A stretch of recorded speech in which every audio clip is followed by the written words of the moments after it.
Dari depan saya dapat mengucapkan selamat Sabat kepada kita. Selamat Sabat. Sabat hari yang senang. Terima kasih untuk sambutannya. Sabat ini saya coba menggunakan alat elektronik yang sudah diciptakan oleh manusia yang diizinkan Tuhan. Mudah-mudahan saya bisa pakai sampai selesai.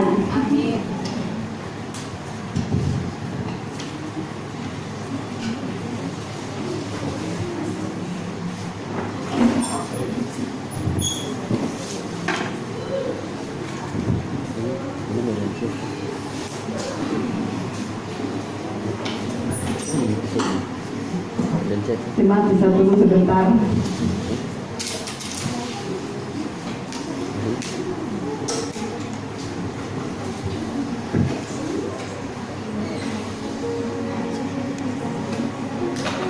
Oke, terima kasih. Waktu saya mau siapkan khotbah, saya pikir, saya bisa pakai ini fokus yang gue bisa pakai kan. Pendeta bilang, kenapa jadi tidak bisa? Itu semua orang bisa pakai. Oh iya, waktu saya coba. Dan hari Sabat ini, saya ingin mencobanya. Saudara-saudara, kita patut mengucap syukur pada Tuhan karena kasih dan perlindungan Tuhan masih tetap nyata bagi kita hingga pada Sabat ini. Sebelum kita mendengarkan firman Tuhan, mari kita mengundang kuasa Roh Suci dalam hati kita masing. Saya berdoa untuk kita sama-sama.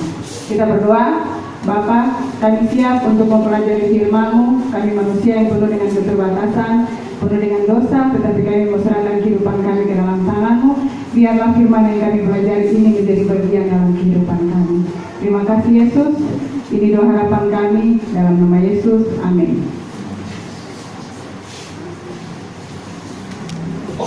Khotbah saya pada Sabat ini saya beri judul panggilan untuk melakukan pembaharuan rohani.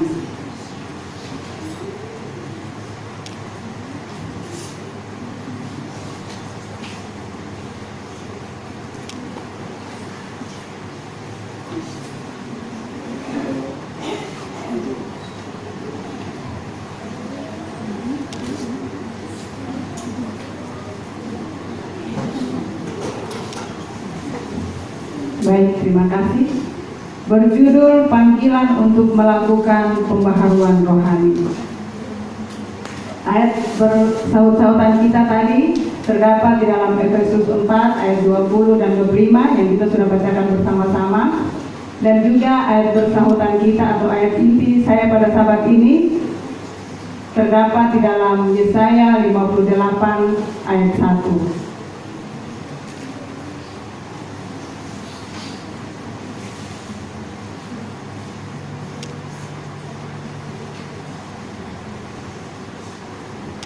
Ya, Yesaya 58 ayat 1. Mengapa kita perlu pembaharuan rohani, saudara-saudara?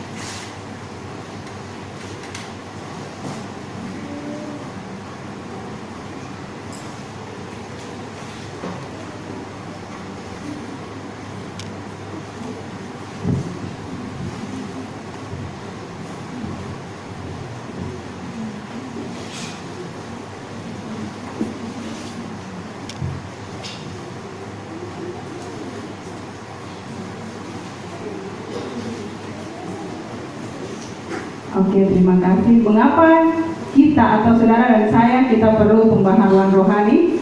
Yesaya 58 ayat 1 mengatakan, serukanlah kuat-kuat, jangan tahan-tahan, nyaringkanlah suaramu bagaikan sangkakala, beritahukanlah kepada umatku pelanggaran mereka dan kepada kaum keturunan Yakub dosa mereka. Ini firman Tuhan yang difirmankan kepada kita. Firman Allah mengatakan, sekarang waktunya untuk menyatakan kelemahan dan dosa umat Allah agar mereka sadar akan perlunya reformasi. Saya pikir kita semua sudah mengetahui apa itu reformasi. Reformasi itu adalah perubahan.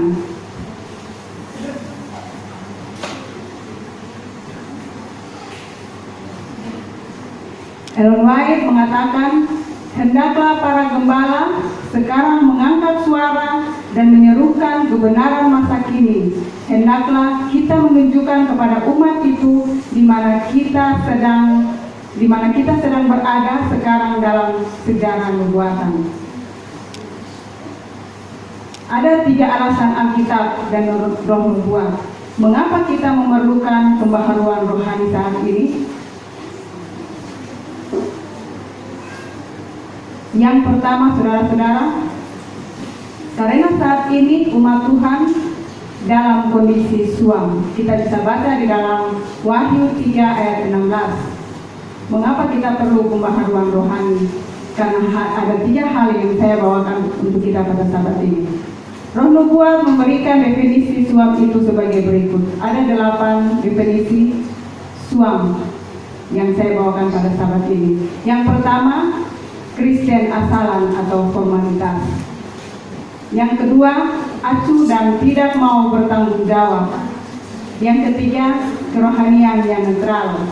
Yang keempat, memiliki pengetahuan yang dangkal.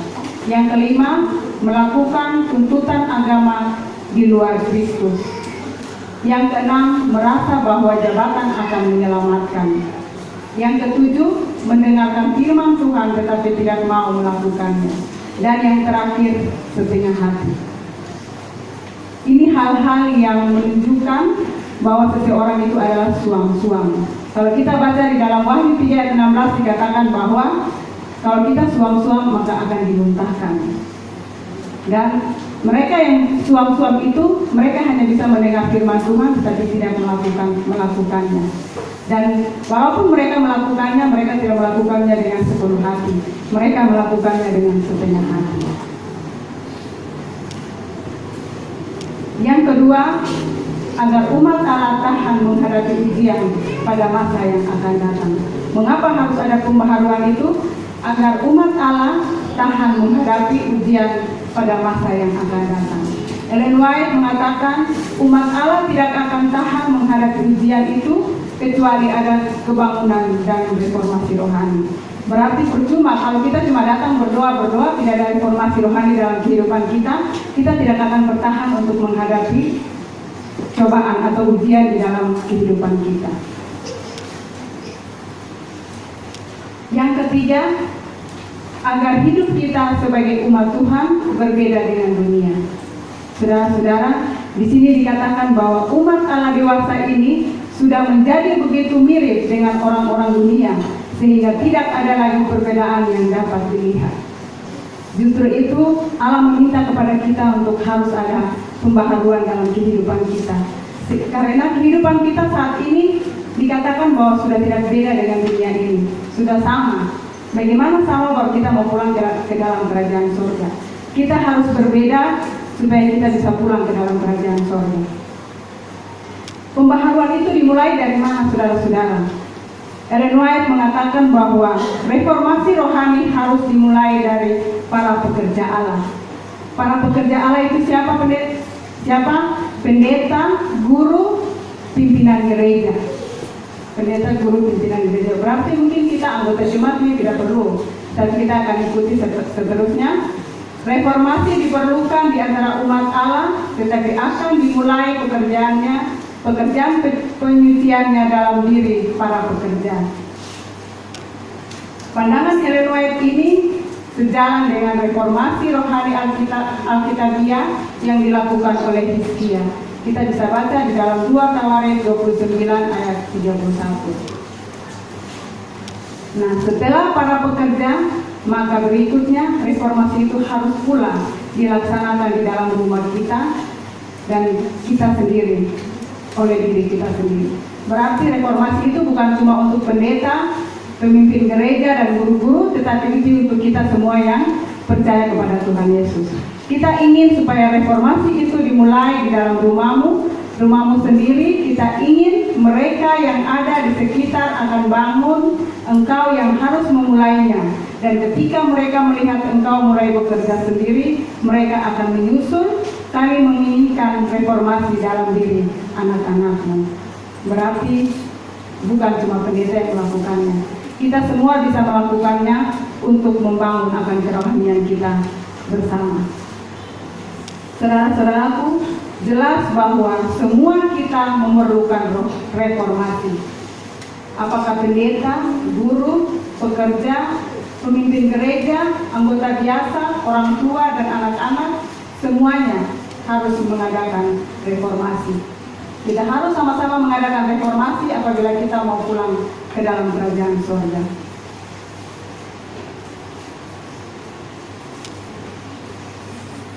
Hal apa saja yang perlu mendapat perhatian? Di sini saya akan ambil 3 bagian. Ada banyak hal, tetapi pada saat ini saya hanya ambil 3 hal untuk kita pelajari bersama-sama. Yang pertama, pembaharuan dalam belajar Alkitab dan Roh Nubuat. Seringkali kita berpikir bahwa cuma sekolah Sabat saja yang saya baca, nanti pas hari Sabat, nanti besok mau diskusi, jadi saya belajar sekolah Sabat saja, Alkitab dan Roh Nubuat itu tidak perlu. Tetapi di sini firman Tuhan mengatakan, para ahli berkata bahwa kita dibentuk oleh apa yang kita makan dan apa yang kita minum. Hal yang sama juga terjadi dalam bidang kerohanian. Jika kita tidak memberikan pikiran kita dengan makanan firman Allah dan Roh Nubuat, maka kerohanian kita akan menjadi kerdil. Berarti bukan cuma makanan saja yang berfungsi atau berguna dalam kehidupan kita, tetapi firman Allah juga berfungsi. Kalau kita ingin tubuh kita sehat, kuat, kita akan makan makanan yang sehat, yang baik. Begitu pula dengan firman Allah. Kalau kita ingin untuk rohani kita baik, tidak kerdil, maka kita harus mengisi itu dengan hal-hal yang baik. Ellen White menulis, tidak ada gereja yang maju dalam kesucian kecuali anggota-anggotanya mencari dengan sungguh-sungguh kebenaran itu seperti mencari harta yang tersembunyi. Saudara-saudara, kebenaran itu seperti harta yang tersembunyi. Tapi semua orang bisa mendapatkannya, tidak seperti emas. Kalau emas, orang yang bekerja keras, yang kuat baru bisa dapat yang banyak. Tetapi kalau firman Allah, siapa saja bisa mendapatkannya, asalkan dia mau selalu datang kepada Yesus. Yang kedua, pembaharuan dalam berdoa. Kata Yesus, berdoalah kamu supaya kamu jangan kena pencobaan. Kita bisa lihat dalam Lukas 22 ayat 46, di sana Yesus meminta kepada murid-muridnya supaya jangan tertidur. Dia minta kepada mereka supaya tetap berdoa agar mereka tidak jatuh ke dalam pencobaan. Saat ini banyak umat Allah yang melupakan kuasa doa. Sekaranglah waktunya bagi kita untuk memperbaiki diri dan berusaha untuk menjadi para pendoa. Henok diangkat hidup-hidup ke surga. Dia adalah seorang benar. Apa rahasia Henok? Jawabannya ialah kerajinan dalam berdoa. Saudara-saudara, Henok rajin dalam berdoa sehingga dia dapat diangkat hidup-hidup ke dalam kerajaan surga. Rahasianya tidak begitu susah. Rahasianya cuma dia berdoa. Dia berdoa setiap hari kepada Yesus, maka Yesus mengizinkan dia untuk diangkat hidup-hidup ke dalam kerajaan surga. Henok adalah seorang yang kuat dan dia mengadakan hubungan yang tetap dengan surga serta merasakan kebesaran ilahi. Henok tidak akan merasakan kebesaran ilahi kalau dia tidak sungguh-sungguh berdoa kepada Tuhan. Ketika dia sungguh-sungguh berdoa kepada Tuhan, maka dia merasakan bahwa Tuhan itu luar biasa. Yang terakhir, yang ketiga, pembaharuan dalam perkataan. Mengapa kita harus melakukan pembaharuan dalam perkataan? Seringkali perkataan ini yang akan menghancurkan dunia kita.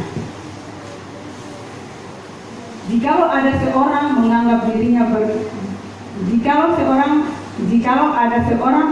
dirinya beribadah, tetapi tidak mengekang lidahnya, ia menipu dirinya sendiri, maka sia-sialah ibadahnya. Yakobus 1 ayat 26. Firman Tuhan begitu jelas bagi kita bahwa percuma tiap hari kita datang ibadah Rabu, ibadah PA, ibadah Sabat, tetapi kita tidak bisa mengekang lidah kita tidak akan pernah mendapatkan berkat. Sebagai umat Tuhan, sebaiknya kita semua mulai mengendalikan kata-kata yang keluar dari mulut kita dengan kata-kata yang positif dan baik. Ellen White menulis, lidah adalah anggota tubuh yang kecil, tetapi kata-kata yang diungkapkannya terdengar melalui suara, memiliki kuasa yang besar. Kata-kata telah menyalakan api yang sulit dipadamkan. Kalau kita lihat kebakaran, mobil kebakaran datang, air keluar langsung api itu bisa dipadamkan. Tetapi ini lidah ini merupakan api, tapi tidak bisa dipadamkan. Lidah pun adalah api, dia merupakan suatu dunia kejahatan dan mengambil tempat di antara anggota-anggota tubuh kita sebagai sesuatu yang dapat menodai seluruh tubuh dan menyalakan roda kehidupan kita, sedang ia sendiri dinyalakan oleh api neraka. Yohanes 3 ayat 16. Ini Alkitab yang mengatakan, bukan saya yang menulis. Dikatakan bahwa lidah itu adalah api. Lidah adalah api.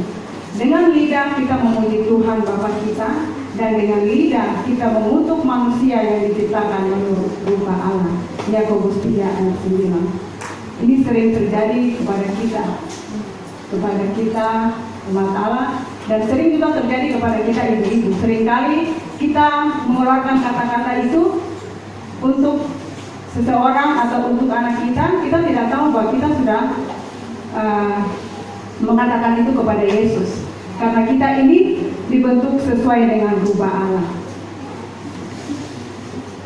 Ellen White menulis, terlalu sering kata-kata sombong, tidak sadar yang diucapkan, kata-kata yang mengekang, yang menggerakkan kemarahan, yang paling buruk dalam hati manusia. Orang seperti itu memerlukan kehadiran Kristus yang terus-menerus dalam jiwanya. Hanya dalam kuasanya kita dapat menjaga kata-kata dan perbuatan kita. Hanya dalam kuasa Tuhan kita dapat menahan kata-kata dan perbuatan kita. Jangan kita pikir bahwa saya bisa mengatakan yang baik menurut dengan kemampuan saya, tetapi saudara-saudara, itu tidak akan terjadi kalau tidak ada kuasa Tuhan dalam kehidupan kita. Kesimpulan atau ajakan, kita hidup pada zaman kesuaman.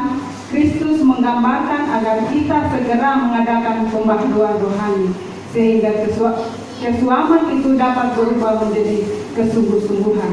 Alkitab mengingatkan, jika saja kita tetap dalam kondisi yang suam, kita akan dimuntahkan. Saudara-saudara, kalau kita tetap di dalam kondisi yang suam-suam atau kita tidak pernah berubah dalam kehidupan kita, maka kita akan dimuntahkan. Dan itu percuma kita pengorbanan kita di atas dunia ini kalau kita hidup tetap masih dalam suam-suam. Pembaharuan rohani adalah merupakan keharusan. Hal itu adalah merupakan syarat mutlak agar kita mendapatkan kecurahan roh hujan akhir.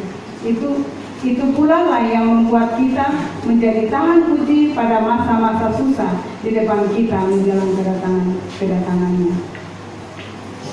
Sudah tidak lama lagi kita akan pulang ke dalam kerajaan surga. Tetapi apabila kita tidak mau mereformasikan kerohanian kita, maka kita tidak akan pulang ke tempat yang kita sudah cari. Kita datang ke gereja sini berarti kita mau pulang ke surga. Tetapi kalau kita tidak mereformasikan kerohanian kita, percuma setiap sahabat kita datang ke gereja. Kebangunan dan kesalehan yang besar ialah kebutuhan terbesar yang paling mendesak untuk kita sekarang ini. Untuk memperoleh itu haruslah ada usaha di pihak kita yang pertama.